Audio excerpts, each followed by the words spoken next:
Hello, good afternoon again, everyone. Time check 4:13. Uh, Ayan po, negative po tayong ma-inspect ngayon ng Meralco. Marelco. Kaya kasi po hindi pa siya to fully uh, dried. So bukas pa po lang tatanggalin ang balot. So next Wednesday po ulit ang inspection. Sigurado naman po by that time kumpleto na po 'yan. Ayan po. Then let's take a look at wasabi and sashimi's house. Ayan po, papakilala namin si wasabi at saka si sashimi tulog. Ito po ang ginawa naming bahay nila.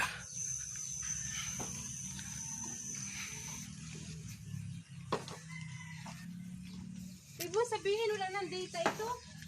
Ayan po. Ayan, bali po nandito ang pintuan.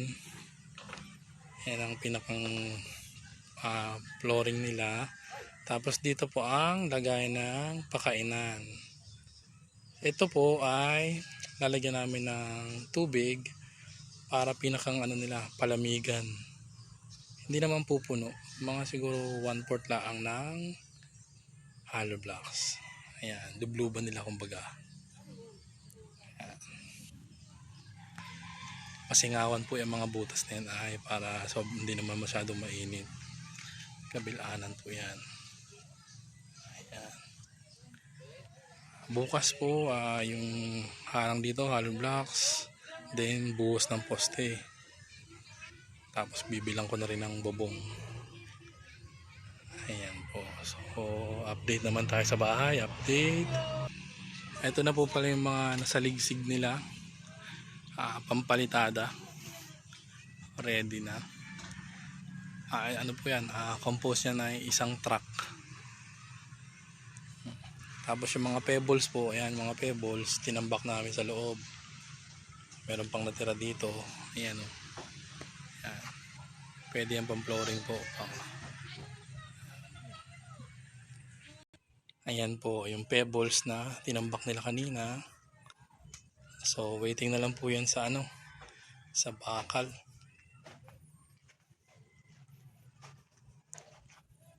Ayan. Kinalat nila sa sa bedroom ni Don Takas, pang ibabaw. And meron din po pala dito sa living room and dining. Ayan, mga pebbles na nakuha sa pagsaligsig. Ayan, kinakalat nila dito. Ayan. Ayan po. Tapos dito naman tayo sa labas ng laundry. Ayan po yung pinag-alisan namin ng poso. Bukas sigurado tapos yan. Sinaran na po. Tapos ayan, may bintana siya dyan. Ayan, hindi na ako makapasok dito. Wala na shortcut. Ayan po, basa-basa pa. Okay. Tapos po, excuse me. Yung gusto po na roof na pantay sa highway side. Ayan po, nag-compose na ulit sila ng panibagong poste. Dalawa po yan, dalawa. Ayan, dito nila ilalagay para may suporta yung overlapping natin na roof. Kasi 3 meters yun eh. Ito kasi 2 meters. Pagdating dito sa 2 meters, may overlapping yun na 1 meter. Eh wala naman tayong propose dito. So waiting to kung ano ilalagay dito. So walang poste po yan, no? Walang poste. Walang poste. So lalagyan po ng poste para hindi naman may lakas yung bubong, may kakapitan. Yan po. Naghukay kanina. Ayan, nakababagsak na yung parilya. Kolong puting. Bukas buhos. Ayan. Ito pa po yung isa.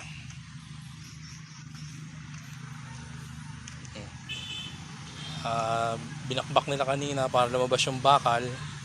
Diyan nila ikakabit yung kolong puting tsaka yung poste na ikakabit.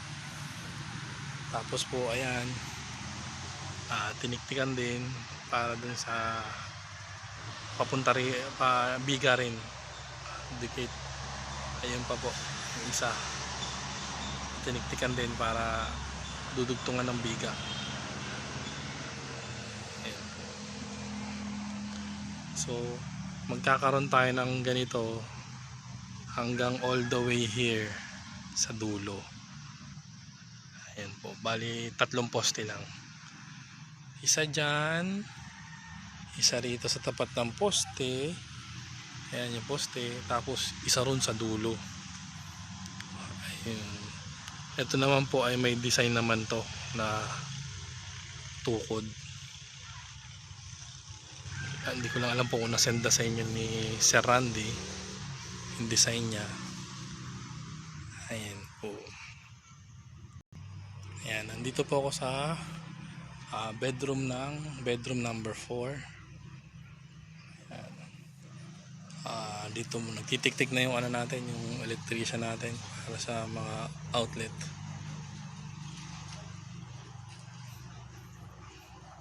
Pero yung sa plumbing wala pa po. Nag-update lang ngayon yung gumagawa eh. May ano yata, may kailangang tapusin doon sa kabila, so pinuntahan muna para makapag-focus siguro sila dito. Ayan po. Yan yung biga natin. Ito yung pala yung itsura ng laundry room. Tatambakan pa pala to. Before tambakan po, papalagyan ko na to ng yung pinakang drain ng laundry. Para bago tabunan, nakaabang na. Yan, ito pala yung bintana.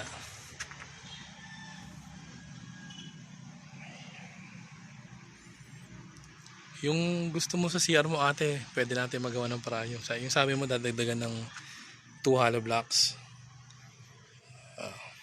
Ayan. Ayan po muna for the meantime. Ayan, nag-teleport na ako rito sa labas. Ayan po muna. Babush! Lahat ng mga kahoy nasa nandito sa bedroom number 4. Bye bye po!